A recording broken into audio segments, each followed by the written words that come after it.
நேரமா எந்திரிச்சாலும் கிளம்புறதுக்கு இவ்வளோ நேரம் ஆயிருதே. போற வழியில ஹோட்டல் எதுவுமே இல்லை. சரி இங்கேயே வாங்கிடுவோம். அண்ணே சாப்பிட என்னண்ணே இருக்கு? எல்லாமே முடிஞ்சிருச்சுப்பா. எல்லாமே முடிஞ்சிருச்சா? ஐயோ சாப்பாடு வேற எதுவும் இல்லையா? அண்ணே ஒரு தோசை கூட இல்லைங்களா? இல்லப்பா எல்லாம் முடிஞ்சிருச்சு. இனி மதியானத்துக்கு சமைக்க ஆரம்பிக்கணும். ஓ அப்படியா? அண்ணே இட்லி எது இருந்தா கூட 2 இருந்தா கூட கொடுங்கண்ணே. அட எதுவுமே இல்லாத நேரத்துல வந்துகிட்டு என்னப்பா நீங்க. சரி அங்க நம்ம சாப்பிட்றதுக்கு வச்சிருந்தோம்ல அந்த 2 இட்லி அந்த தம்பிக்கு வச்சு கொடுறா. அப்பா அதையாவது கொடுத்தாங்களே. என்னங்க ரொம்ப தேங்க்ஸ்ண்ணே. இங்க தண்ணி இருக்கு, இங்க வந்து உட்காந்து சாப்பிடுங்க. ஓகேண்ணே. நம்ம வீட்டில் இருக்கும்போது அம்மா ஆக்கி வச்சுட்டு சாப்பிட்றான்னு நான் வேண்டாம் வேண்டான்னுவேன். ஆனால் இன்னைக்கு ரொம்ப பசிக்குது சாப்பிட்லான்னு பார்த்தா இல்லைன்றாங்க. என்ன வாழ்க்கடா இது. நம்ம வீட்டிலனா இட்லி சாப்பிடவே மாட்டேன். தோசை அம்மா அத்தனை போட்டு கொடுக்கும், சாப்பிடு சாப்பிடுன்னு. போதும்னு சொன்னா கூட இன்னும் கொஞ்சம் வயிறு காலியாக இருக்கும், சாப்பிடு சாப்பிடுன்னு அப்படி கொடுக்கும். என்ன பண்ணுறது? வேலைன்னு வந்தாச்சு, இனி எல்லாம் அட்ஜஸ்ட் பண்ணி தானே ஆகணும். இந்த மாவு எப்பாட்டினது இந்த புளிக்குது. ஷோ எப்பா பல்லே கூசுது. ஷோ சாப்பிடாமையும் போய் வேலை செய்ய முடியாது. சரி என்ன பண்ணுறது? போகிற இடத்துல எக்கெல்லாம் பரோட்டா காசப்பட்டா வேலையாகுமா? மதியானம் ஏதாவது கூட பிரியாணி ஏதாவது வாங்கி சாப்பிடுவோம். இப்போதைக்கு இதே சாப்பிட்டு போவோம். இந்த பையன் சாப்பிட்டானா என்னன்னு தெரியல, கிளம்பவும் மாட்டான். நம்ம வீட்லேயே 9 மணி ஆஃபீஸுக்கு 8:45 தான் எந்திரிப்பான். அங்கே இங்கேயே நான் அந்த எழுப்பிக்கிட்டு கிடப்பேன். அங்கே எழுப்புறதுக்கு ஆள் இல்லை. இவன் என்ன பண்ணுறான்னு தெரியலையே. ஃபோனு போகுது, எடுக்கிறானான்னு பாரு. அட அம்மா இப்பதான் உன்னை நினைச்சேன், உடனே ஃபோன் அடிச்சுட்ட. ஆமாண்டா, நான் தான் மூச்சுக்கு 300 தடவை ஃபோன் அடிச்சுட்டு என்னப்பா பண்ற ஏது பண்ற சாப்பிட்டியா வச்சியான்னு கேட்குறேன். ஏண்டா நீ ஒரு ஃபோன் பண்றியா ஒன்னா? அதுதான் மூச்சுக்கு 300 தடவை நீயே ஃபோன் அடிக்கிற, இதுல நான் வேற திரும்ப அடிக்கணுமா? ஆமா ஆமா, இதுக்கு ஒன்றும் குறைச்சல் இல்லை. என்ன பண்ணிட்டு இருக்க? எந்திரிச்சிட்டியா? வேலை கிளம்பிட்டியா? சாப்பிட்டியா? ஆஃபீஸ்க்கு கிளம்பிட்டேன். சாப்பிட்றதுக்கு ஹோட்டல் பார்த்தேன், எதுவும் இப்போதைக்கு கிடைக்கல. கையேந்தி பவன்ல தான் 2 இட்லி வாங்கி சாப்பிட்டுக்கிட்டு இருக்கேன். இட்லியா? இட்லி எல்லாம் உன் தொண்டைக்குழியில இறங்கவே இறங்காது. ஐயோ, வீட்டுல சுட்டாலே இட்லிய அது அந்த குறை சொல்லுவ. இப்ப மட்டும் எப்படி உனக்கு இறங்குது? தலையெழுத்து. என்னது? தள்ளுவண்டி கடையில மல்லிப்பூ மாதிரி இட்லி விற்கிறாங்கம்மா. அதான் 2 இட்லி சாப்பிடுவோன்னு சாப்பிட்டுக்கிட்டு இருக்கேன். உனக்கு தான் இட்லியே பிடிக்காதுல்ல, தோசை எதுவும் வாங்கி சாப்பிட வேண்டியதானே? நீ வேற இட்லியை சாப்பிட்டா விக்குது அப்படி இப்படின்னு இருப்ப. இருந்தா வாங்கி சாப்பிட மாட்டேனா? அம்மா கடையில கூட்டமா இருக்குமா, அதனாலதான் சரின்ட்டு இட்லியை மட்டும் வாங்கினேன். ஏன்னா ஆஃபீஸ்க்கு லேட் ஆகி போச்சுல்ல. எவருடா காசு சம்பாதிக்கிற இடத்துக்கு ஓடிக்கிட்டு உடம்புக்கு எடுத்துக்காத சரியா? நீ 10,000 கொடுத்தாலும் சரி 20,000 கொடுத்தாலும் சரி உன் வயிற்றுக்கு நல்லா வல்லு வதக்குன்னு வாங்கி சாப்பிட்டுக்க. நீ சாப்பிடாம எனக்கு ஒன்றும் சம்பாதிச்சு போடணுன்ற அவசியம் இல்லை சரியா? வேற நேரத்துக்கு சாப்பிடு சாமியே, சாப்பிடாம இருக்காத.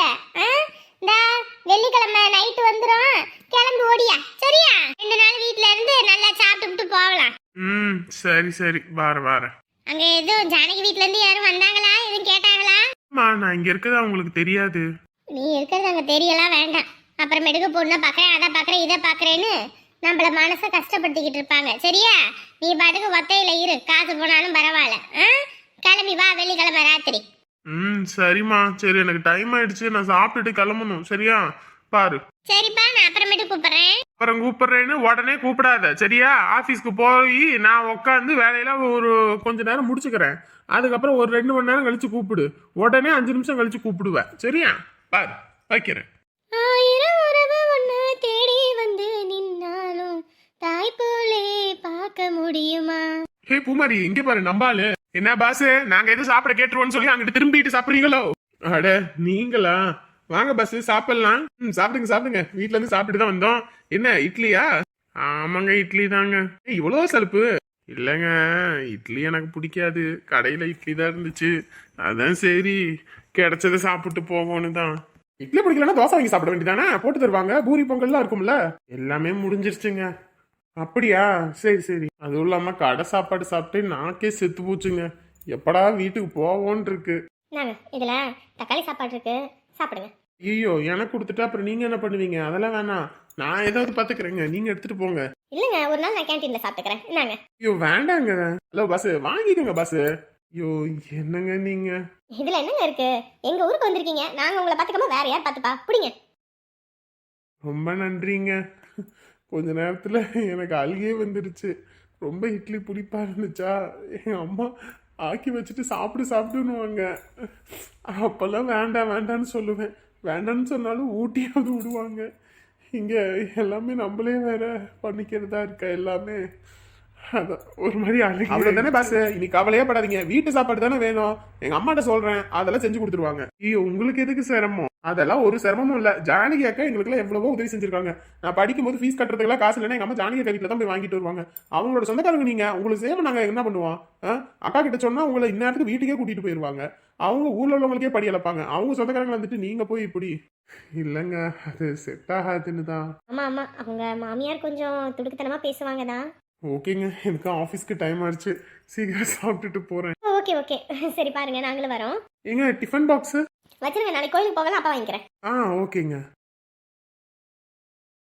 பாத்தியா, இன்னும் ஆஃபீஸை கூட ஓப்பன் பண்ணல. இவங்களெல்லாம் வச்சுக்கிட்டு என்ன பண்றது நானு? இந்த வாசு பையன் நான் இன்னும் ஊருக்கு வந்தது தெரியல போல இருக்கு. பயப்புல இன்னும் ஆஃபீஸே ஓப்பன் பண்ணாமல் இருக்கான் பாத்தியா. இதுவே நம்ம கேட்கும் போதெல்லாம் சொல்லுவான், 7 மணிக்கெல்லாம் வந்துட்டு ஆஃபீஸை ஓப்பன் பண்ணிட்டு முறவாசல் பண்ணினேன், அதை பண்ணேன் இதை பண்ணேன்னு என்னென்ன பில்டப் போட்டுக்கிட்டு தெரியுவான்.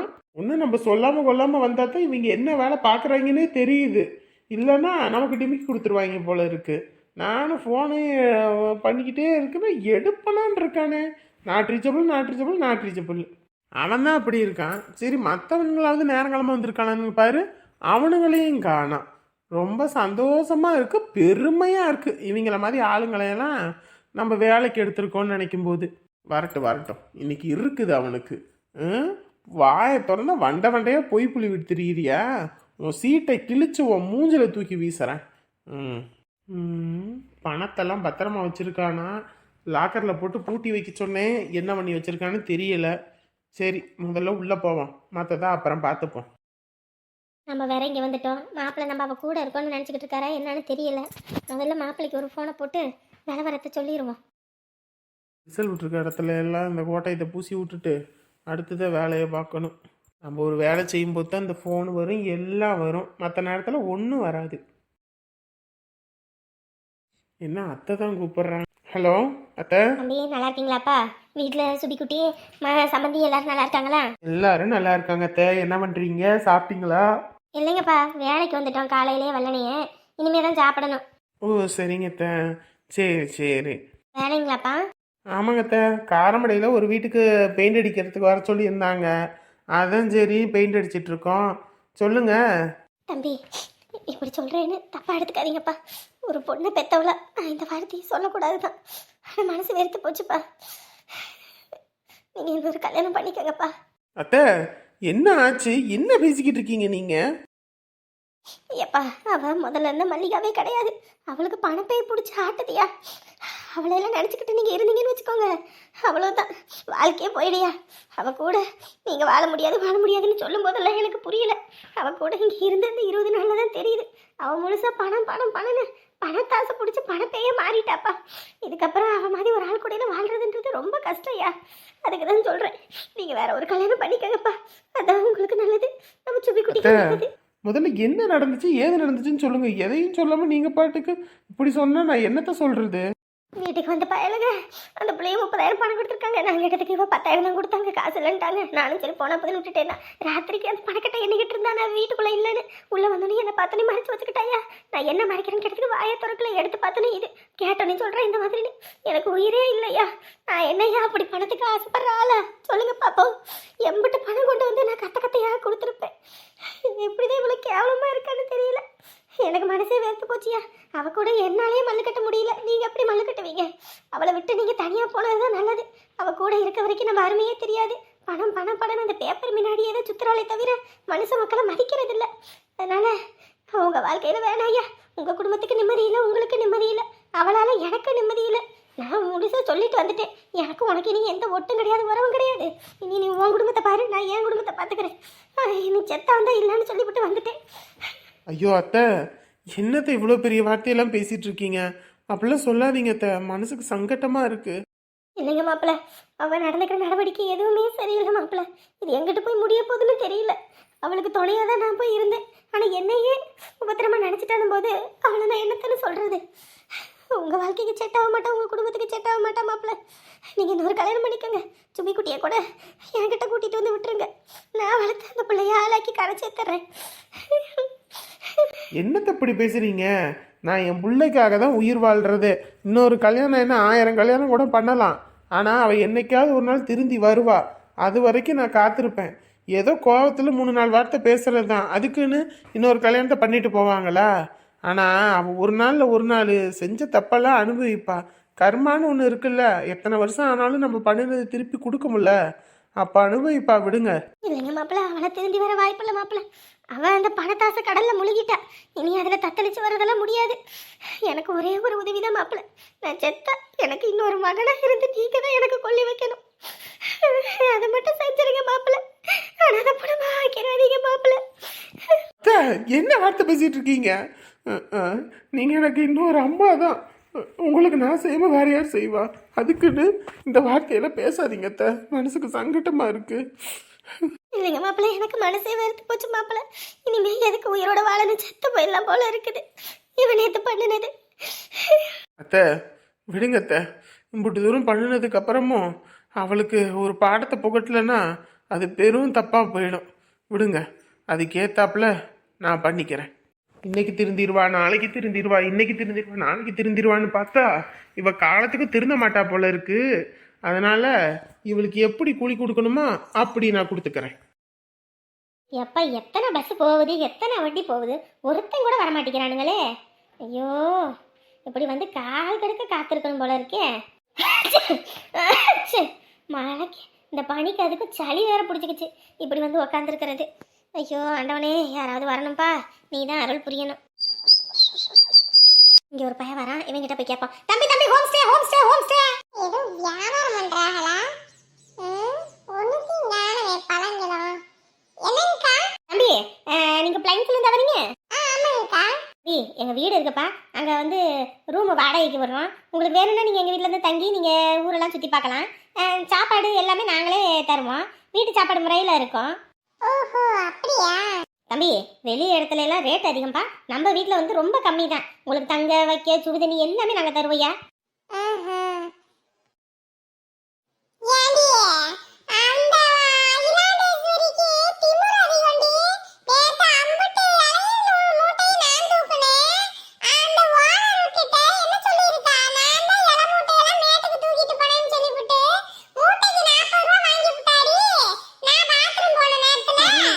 சிறுக்கிங்க வேற இந்த வழியில வராளுகளே.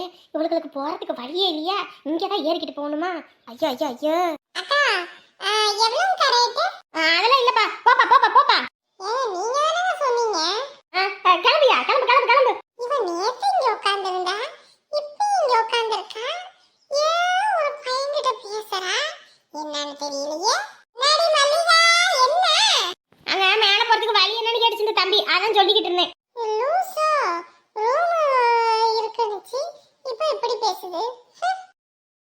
ஐயோ ஐயோ, கை கட்டினது வாய் கேட்டாம விட்டுவிட்டாளுகளே, படுபாவிங்க. இப்பதான் வரணுமா? இன்ன வரைக்கும் ஆடிக்கிட்டு இருந்தாளுங்க.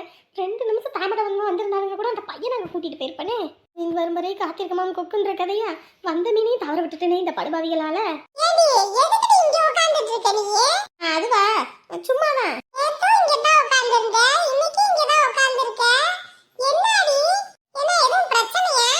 அதெல்லாம் ஒண்ணும் இல்ல. கிளம்புங்க, போய் வேலை குழப்பலையா உங்களுக்கு?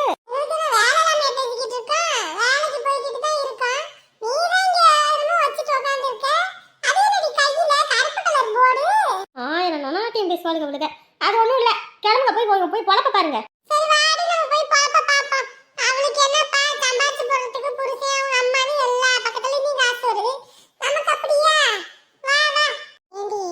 சொல்றதெல்லாம் பார்த்தா ஏதோ சந்தேகமா இருக்குடி. ஏதோ வில்லங்க இருக்குமோ? இருக்குமோ இல்ல, உண்மைதான். நேற்று இப்படித்தான் வந்து உட்கார்ந்துருந்தா, இன்னைக்கு அந்த கொடையும் சேர்த்து கொண்டு வந்து உட்கார்ந்துருக்கா. ஏதோ இருக்கு, ஆனா ஒன்றும் சொல்ல மாட்டேங்கிறா. பக்கத்து வீட்டுக்காரி சொன்னா, அவங்க அம்மாவை நேற்று சண்டை போட்டு ராத்திரி அனுப்பிட்டாளாமா. புருஷன் புள்ள எல்லாத்தையும் சண்டை போட்டு அனுப்பிட்டா. இதுல வேற ஊர்ல இருக்கவங்களுக்கெல்லாம் ஆக்கி போறேன்னு ஏதோ வேலைப்பாடு பார்த்துக்கிட்டு இருக்காடி. ஐயே என்னடி சொல்றவ? ஏதோ காசு விஷயமாண்டி அப்படின்னு சொல்லிக்கிட்டாவ. ஆனா ராத்திரி சண்டை போட்டுக்கிட்டதுனால பெருசா ஒண்ணும் கேட்கல அப்படின்னு சொன்ன. அவங்க அம்மா கோச்சுக்கிட்டு போயிருச்சுன்னு.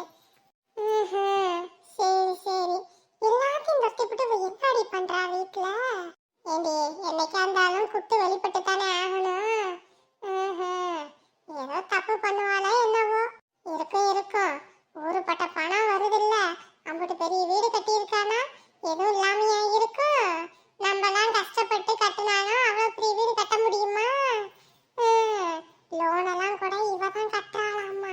புருஷன் 10 ரூபா கூட கொடுக்கறது இல்லையாம்மா. காலையில இருந்து ராத்திரி வரைக்கும் வேலை செஞ்சாலே நமக்கு 500 ரூபாய்க்கு மேல சம்பளம் கொடுக்க மாட்டாங்க. இவளுக்கு ஒரு நாளைக்கு எம்புட்டி அவ்வளவு சம்பளம் கிடைக்குது. இருக்கும் பாப்போம் வா வா. அதுவும் சரிதான், பல்லு இருக்கவன் பக்கோடா திங்கிறான், நமக்கு என்ன? ஆறாளுகளான்னு பாரு, நின்னே கதை அடிச்சுக்கிட்டு இருக்காளுங்க. நல்ல பையன், அந்த பையனை மட்டும் பிடிச்சி போட்டிருந்தான். நல்லா 2-3 நாளைக்கு நல்லா ஊரை சுற்றி போட்டு நல்ல பல்கா ஒரு 10,000 20,000 கொடுத்துருப்பான். இவளுக வேற வந்து நொய்யின்னு எதையாவது ஒன்று சொல்லி களைச்சி விட்டாங்க. ஐயோ, இப்போ நான் என்ன பண்ணுவேன், ஏது பண்ணுவேன்? கஷ்டப்பட்டு நின்று இப்பத்தானே வந்தான், அவனும் நிக்க விடாம பண்ணி விட்டாளுகளே. படுபாவீங்க. இனி அடுத்து எவன் வரானா அவனுக்காக காத்துக்கிட்டுல இருக்கணும் கால் கெடுக்க. வணக்கம் நண்பர்களே, எல்லாரும் எப்படி இருக்கீங்க? நிச்சயமா எல்லாரும் நல்லா இருப்பீங்க நம்புறேன். எல்லாருமே நல்லா இருக்கணும். நம்ம வீடியோ உங்களுக்கு பிடிச்சிருந்தா மறக்காம லைக் பட்டனை தட்டி விடுங்க, சரிங்களா? நம்ம கதைக்களத்தை மேற்கொண்டு எப்படியெல்லாம் கொண்டு போகலான்னு நிறைய பேருக்கு நிறைய ஐடியாஸ்லாம் இருக்குல்ல, அதெல்லாம் கமெண்ட் பாக்ஸில் சொல்லுங்க, சரியா? அதில் நல்ல கண்டென்ட் எல்லாம் எடுத்து நம்ம வீடியோவில் போடுவோம். அதுவும் இல்லாமல் நம்ம வீடியோக்கு கீழே ஹைப்புன்னு ஒரு புதுசாக ஆப்ஷன் கொண்டு வந்திருக்காங்க. அதையும் தட்டி விட்டு ஏதோ உங்களால் முடிஞ்ச பாயிண்ட்டை கொடுத்து விடுங்களே. 4 பேர் உங்களால் பார்த்தா நல்லது தானே. என் பொண்ணு தான் அடுத்தவங்களுக்கு பணம் காசே கொடுக்கக்கூடாதுன்னு சுயநலமாக இருக்கா. நீங்களும் கொஞ்சம் சுயநலமாக இல்லாமல் பொதுநலமாக ஹைப்பட்டனை தட்டி விடுங்களே. காசா பணமா ஒரு சின்ன உதவி கண்டிப்பாக போடணும், சரியா?